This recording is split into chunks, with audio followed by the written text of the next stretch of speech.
Баршаңызға қайырлы күн.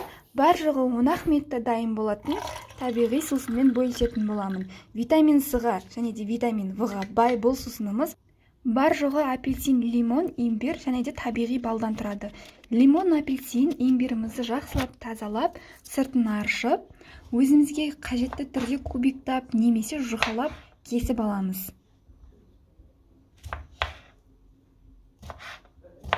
Қазір тұмаудың өршіп тұрған уақытында, вирустың өршіп тұрған уақытында біздің ағзамызға өте пайдалы табиғи сусын.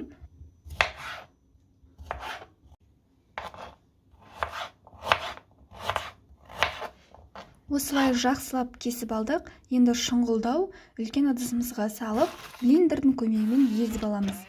Массировканың көмегімен де тартып алуға болады. Біздің сусынымыз дайын болды. Оның үстіне табиғи балымызды салып, жақсылап араластырып аламыз. Біздің сусынымыз дайын болды. Осылайша шыны ыдысқа құйып, холодильникте сақтасаңыздар өте жақсы.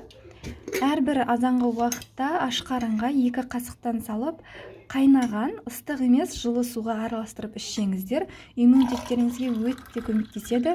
Витаминге бай біздің қазақша терафилумыз дайын болды.